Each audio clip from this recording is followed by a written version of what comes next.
Hello and welcome everyone to this quick revision video on the valuation models, which is related to business valuation management and SPM, your paper number 20. So before we start our topic, let me do a quick time check, guys.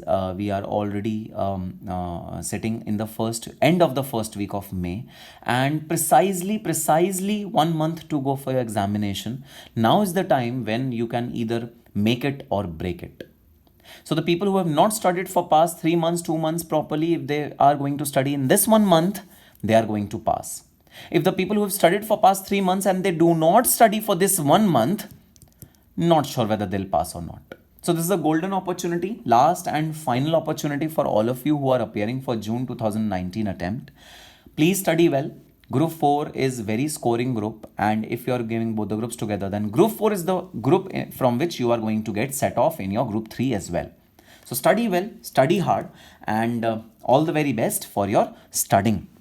Hi, I am CS and CMA Nikhil Gupta, and today I am going to teach the valuation models, which is a very important aspect of your business valuation management. And guys, I have already discussed one of the valuation methods, which is DCF, discounted cash flow, in my earlier video, which you can find in my playlist of BVM SPM on my channel. So that model is already discussed, which is a preliminary model which you've already studied in your inter examination.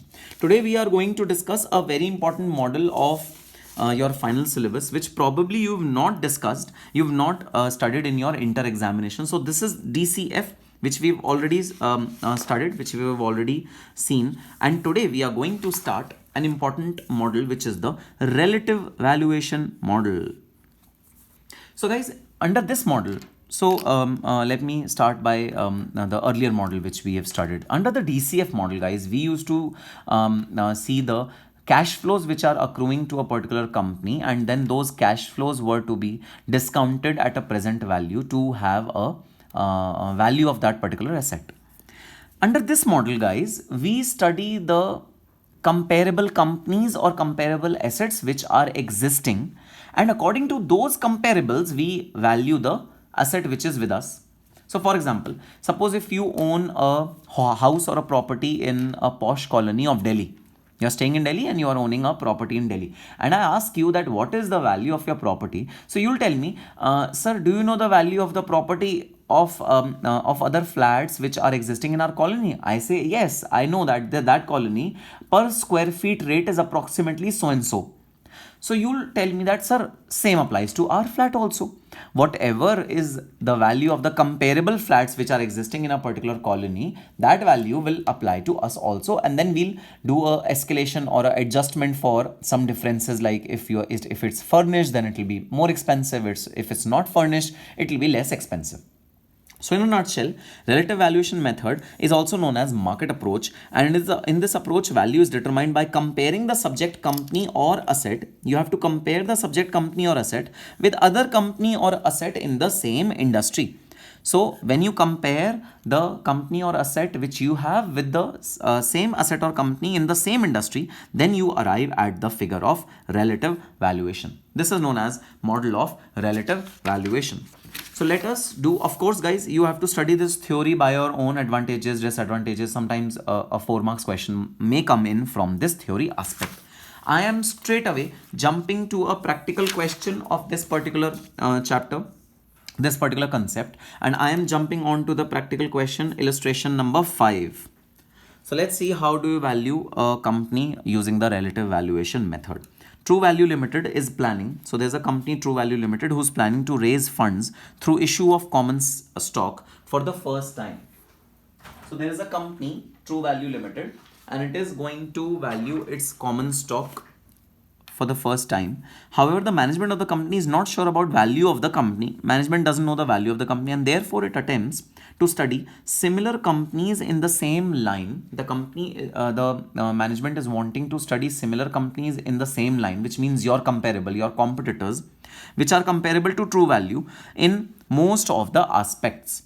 From the following information, you're required to compute value of True Value Limited. You have to compute value of True Value Limited using comparable firms of approach. Of course, guys, even if the question would not have specified that we have to use comparable firms approach, it was implied that we have to use comparable firms approach because the relative information of the competitors have been given to us. In such a situation, the only model which can be applied is the comparable valuation approach. The valuer feels that 50% weightage should be given to earnings in the valuation process. Sales and book value may be given equal weightage. So there are weightages which are given to each component of the in the valuation process. Now let us see how do we determine value of True Value Limited. Okay. So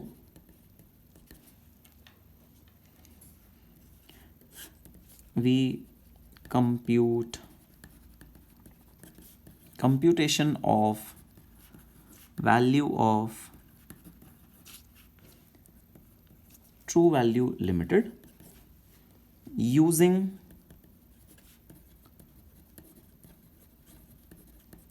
comparable firms approach.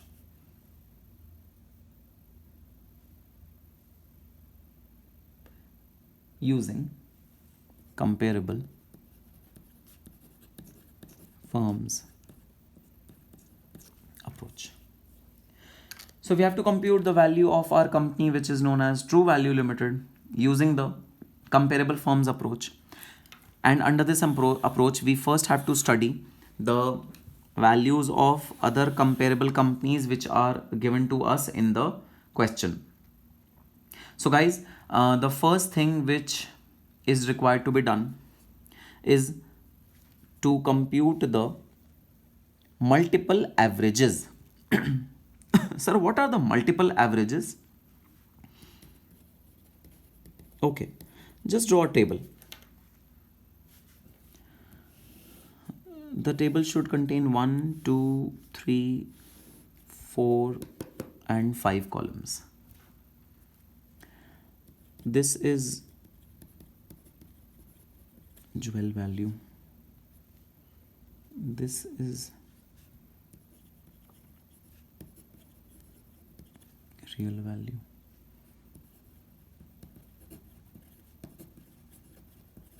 Unique value.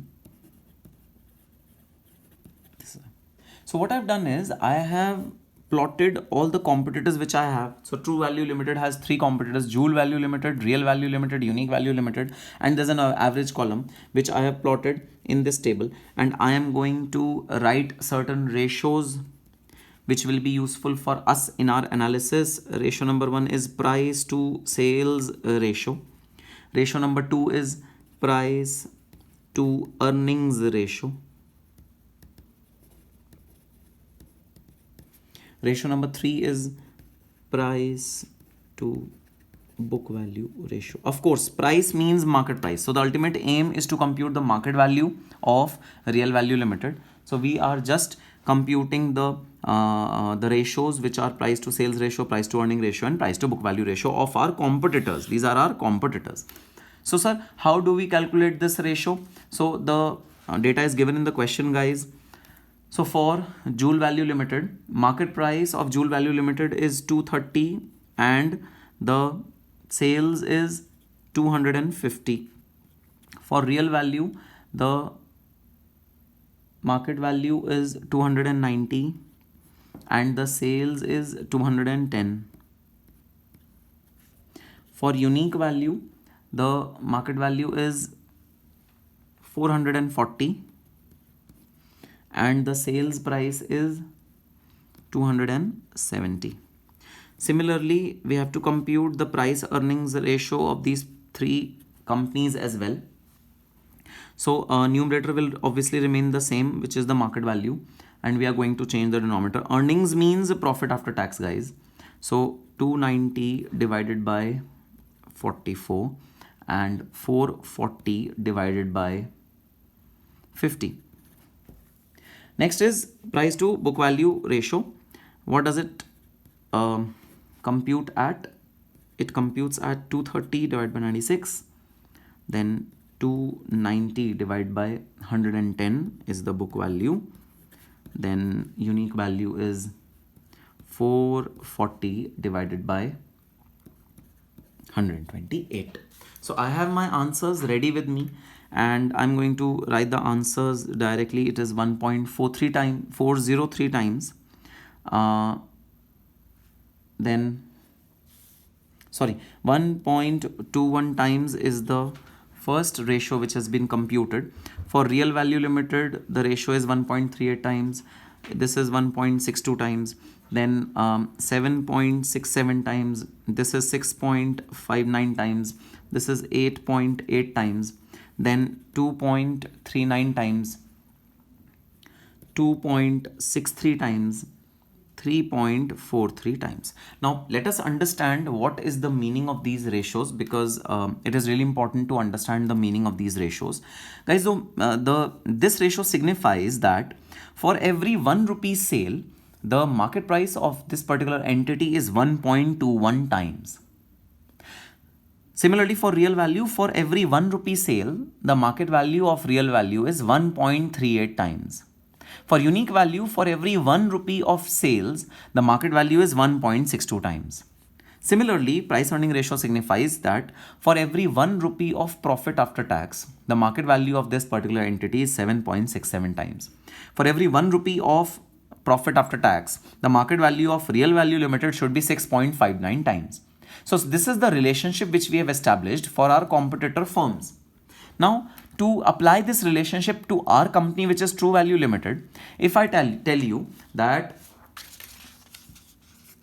the sales of True Value Limited is 240, then what will you tell me? What is the market value? Sir, we are going to divide the market value with this particular ratio and we are going to compute the value of True Value Limited. Simple.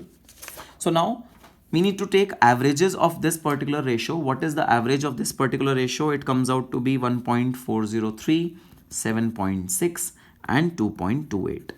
So this is the industry average which we have computed. And what does this mean? This means that for every 1 rupee of sales, we are having a market price of 1.403. For every 1 rupee of profit after tax, we are having a market price of 7.6 rupees. For every 1 rupee of book value, we are having a market price of 2.82 rupees. So this is the meaning of these particular ratios. Now, sir, what should we do? Now we have to apply these ratios to our analysis, to the analysis of computation of value of True Value Limited. Sir, how do we do that? Okay, just make another video, just make another column, another table, particulars. These are the average which we have computed just now, average. Then parameter of True Value. This is the company which we are valuing for True Value. This is the final value of True Value Limited. Now let me put these parameters, which is price to sales ratio, which is price to earnings ratio, and price to BV ratio. I'm putting the averages out here: 1.403, 7.6, 2.82. And I am putting the parameters of True Value Limited. What are the parameters of True Value Limited? Sir, it is 250, 40 and 100. So in a nutshell, if 1 rupee of sales is there, then what is the market value of this particular entity? 1.403. So if 250 crore sale is there, then what is the market price of this particular entity? Sir, obviously 250 multiplied by 1.403, which comes out to 350.76. Sir, if 1 rupee earning is equal to 7.6 market price, then what would earning of 480 yield? Sir, it will yield a market value of 307.6, not 766. Sir, if 1 rupee book value is equal to 2.82 market value, then what is 100 book value will lead to? It will lead to 8.82 multiplied by 100, which is a market value of 282. So these are the values which we have computed for True Value Limited with respect to different parameters which are specified in the question. Now there's one very critical aspect which is specified in the question, guys. 50% weightage is to be given to earnings. Earnings holds a larger weightage as compared to book value and sales. So 50% to earnings, 25% to sales, and 25% to book value. So if we compute the final value of True Value Limited, it will be a weighted average of these values. It will not be a singular value, it will be a weighted average. Yes, sir. So what is the weighted average?